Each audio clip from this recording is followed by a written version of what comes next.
welcome back to our channel. Thank you guys for coming back to watch us. So today we're going to be talking about being money wise, basically tips about handling money, like what we do and what we're trying to implement, I'll say too.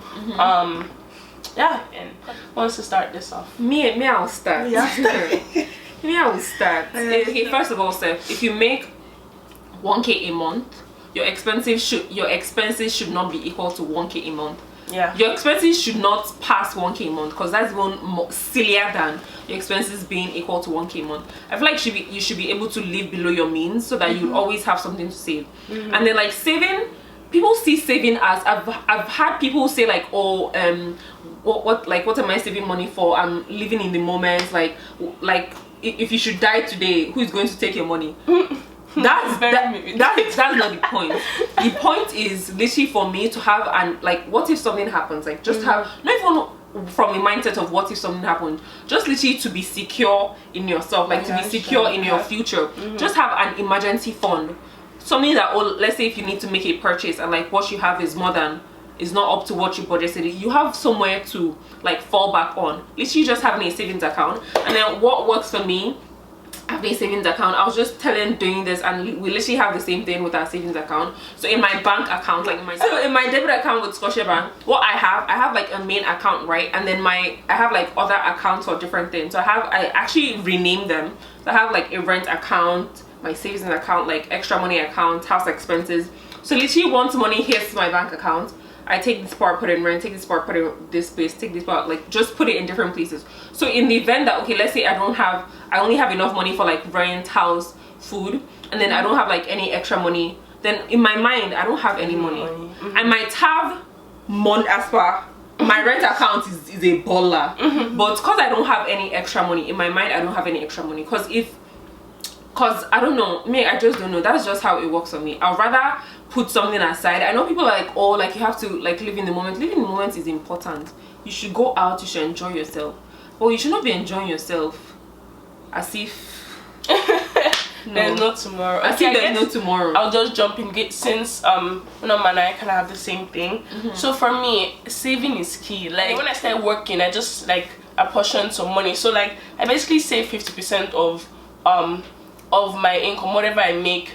So the remaining 50%, I'll pay my tithe, 10%, 20% is for needs and wants, 20% is for jaye. And I have like the remaining 30%, like another 15% from that 30% was another extra savings. I have 5% for offering, and another 5% for like something else. I don't even know what it is, but like I have a breakdown of how much I save, right? So I save them in different places. So like she said that she named that, so I don't name it, I just have mine. I know what it is. So I basically put them in separate places. So once there's never no money in my jaye account, because me to ask sense, I'm not gonna jaye to the point I don't have money. But like, and the money that is not in my check-ins on my jaye account is not for spending. It's not like once I don't see that money, I see it, but I don't consider it as my money at that point in time. Like I'm saving it for like, oh, possibility of wanting to make a big purchase, or like wanting to do something with the money. Investment, yeah. So the other percentage I forgot was investment.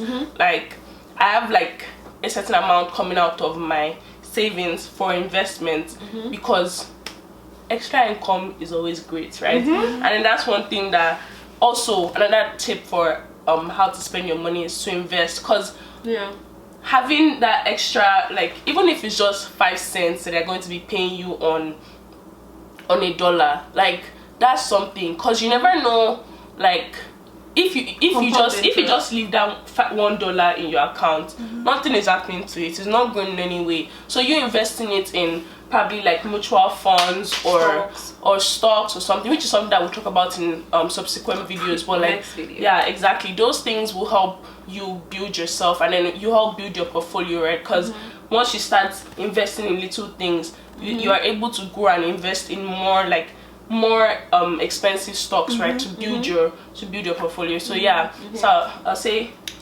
doing percentages for your savings and investments.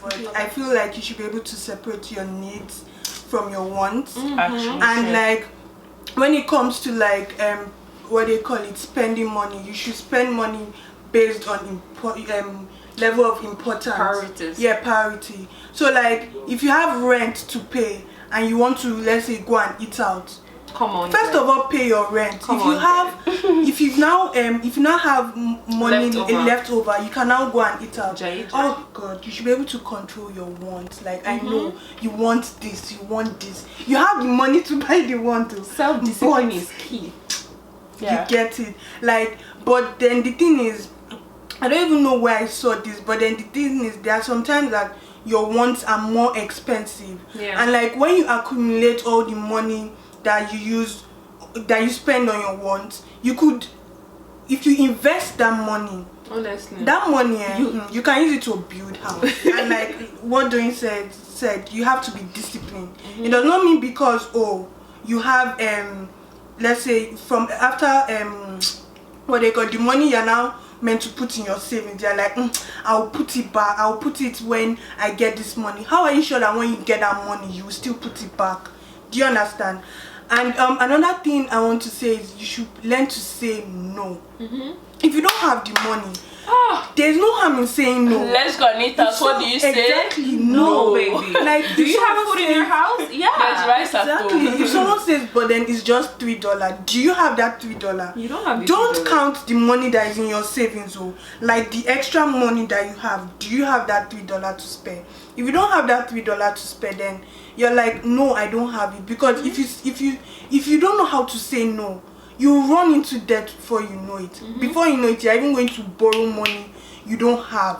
And like exactly. So with money, you just have to be disciplined. Like discipline is very, very key. I was gonna say something in terms of discipline. Like when you set your mind to save, you have to set a budget for yourself. Like for me, I have goals. Like I set goals for how much I want to save in a year. So like I was like, when it comes to the new year, I'm gonna save this certain amount. I actually saved that last year, and that was in the span of August, September, October, November, December, 5 months. Like it just worked out for me because I was always disciplined with the apportionments. Like immediately my paycheck comes like this, I do my percentages. Put it.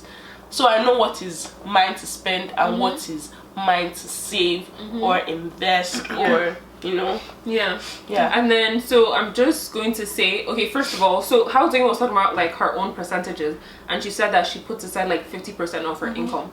It does not mean that if you don't have up to 50% to put aside, then you put aside 0. If it's that okay, the only percent you can put aside is 10%, that's all well and good. You put aside your own 10%. If you are consistent with putting aside 10%, you don't know what is actually going to build up to, like compound interest and stuff. So like it's not that let's say Doyin said that I should do 50% of my income. So if I cannot do 50%, then that means I'm doing 0. That's not the way to live your life. There's this book that you guys should read, Rich Dad Poor Dad. It's by Robert Kiyosaki. And then so basically he's literally like like the rich people do not spend all their time working for money. They find a way to make money work for them. So having money is one thing. Like let's say your income is this, you're making this much money. You might be making that much money, but then somebody that is making even less money than you and is investing their own money is richer than you would ever be. Because it's not just about like going to work every single day. I literally listened to this podcast by this man, and he's like, he doesn't really understand people that like you just have one job and that's it. That would be a whole nother topic. But then you just have one job and that's it. You're not saving, you're not investing. Like what happens to you if your industry gets downsized and you get laid off? What are you you're not going to take anybody to court because like there's literally nothing you can do about it. So literally just having that security is literally such a good thing. It's different when you are spending your own money on the video concert. That's fine. You have $0 in your savings account. You are spending $600 on the video concert. That's honestly, at the end of the day, that's a you problem. But then you don't even have the money. What works for me is that like apart from Scotiabank, I have like another account with CIBC, and that one is mainly for my savings. And like it's no withdrawal, no withdrawal. It's only deposit. Yeah, only deposit. So even if I want to withdraw, I have to go in person to tell them that, oh, please, I need to withdraw this money, and it works for me because me, I know mo lazy girl.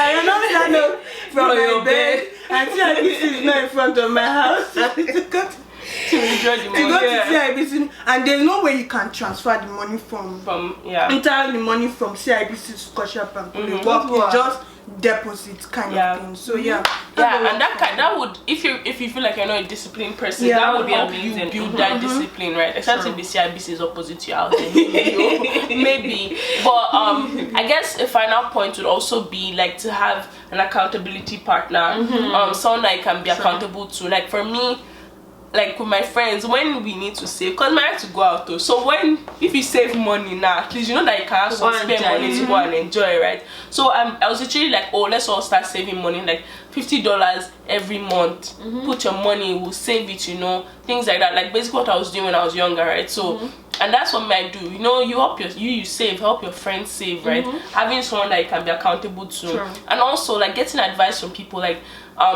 for me, I got plugged through someone to a financial advisor, right? And I was just talking to her about I wanted to save, I wanted to like build my income, right? Build my portfolio and things like that. And it just gave me tips, like the CIBC thing that Ashia mentioned. My financial advisor mentioned using Tangerine, because Tangerine is no fees, right? So it's easier to save there because they're not going to charge you. They're not really charging you for stuff, right? So you just put it there. So I have like my own personal account, and I have Tangerine. Well, I guess the major things from what we're said in this video is balance. I'm striking a balance of what your needs are, what your wants, and saving for your needs, because those are the most important things, right?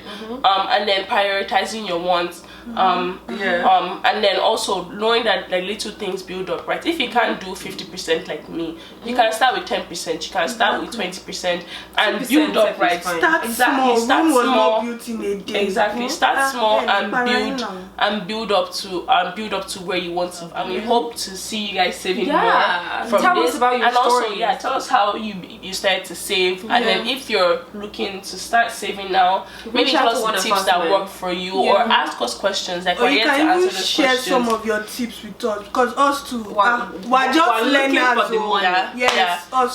Share tips with us, and also share this with your friends that probably are struggling with saving, or people you love that you want them to save so they can go out with you and go and jaye with you. So yeah, don't forget to like, subscribe, and comment to our channel, and share with your friends. Thank you guys so much for watching. Thank you for listening to us talk about money and money tips. We hope this is helpful and valuable. Bye. Bye.